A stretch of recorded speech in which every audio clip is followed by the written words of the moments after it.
Bueno, aquí tenim preparats els ingredients per fer el romesco.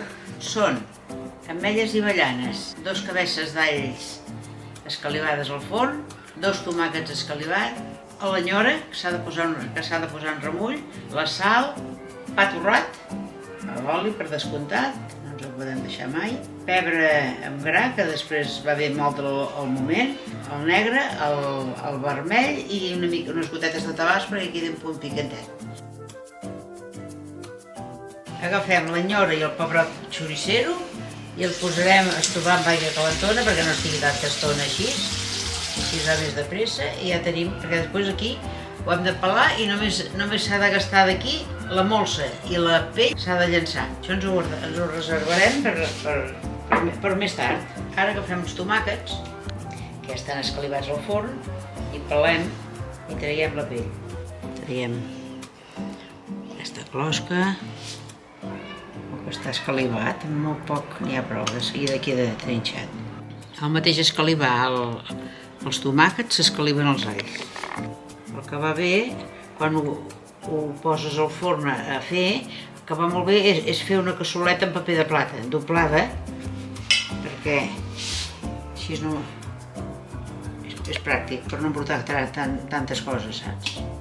Hem de cagar pelar els alls. De seguida estan pelats perquè, com que ja són cuits, salten sols. Això s'ha d'escalivar al forn, però mig atontat, no escalivat que quedi tou, veus? Que estan dusos, escalivats però dusos, perquè si no llavors no té gust de res. Ha d'estar a medies, que se dice. Aquí hem posat els tomàquets que ja estan escalivats i tallats, i ara hem pelat tots els alls, que són 2 cabeces, i els començarem a tirar de mica en mica, perquè tot això s'ha de fer el romesco. Sal com si fos un menjar com un altre, perquè si no es posa sal, llavors els menjars queden sossos.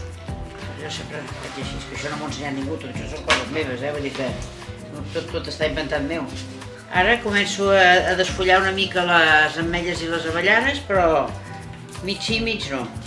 Mira, com si les rentesses, diguéssim. Veus, en queden de pelades i en queden sense pelar. Cap dintre.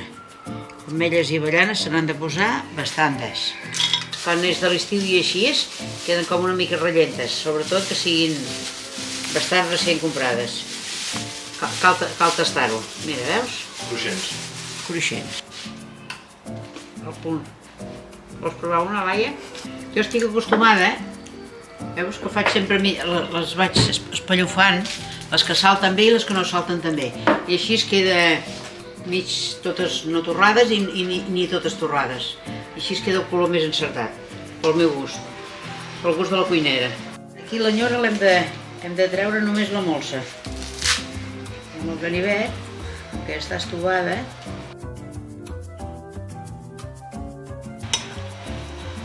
posem el torrat, els veig aquí també.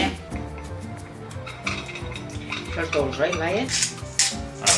Ara. Jo sempre tinc por d'estar una mica massa atrevida. Penso més val que repeteixi tot, que ho trobi soso, però no pas.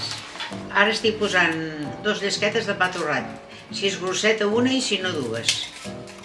De moment en posarem una. Està torradeta al forn. Unes gotetes de vinagre.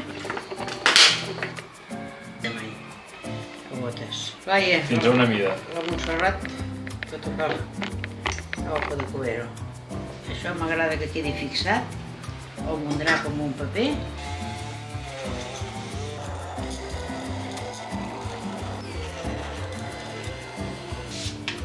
M'agrada molt espès, molt, doncs ara tirarem més oli. Aquí es gasta bastant d'oli i gènere, però has de pensar que fins que no en quedi un cul ho pots posar en qualsevol amanida, com si vols fer un peix amb romesco. Aquí n'hi ha una tonelada de romesco. Espero que us hagi agradat la cuina que hem fet, que l'hem fet d'os casolana tal com fem les coses a casa, tal com som nosaltres, vaja.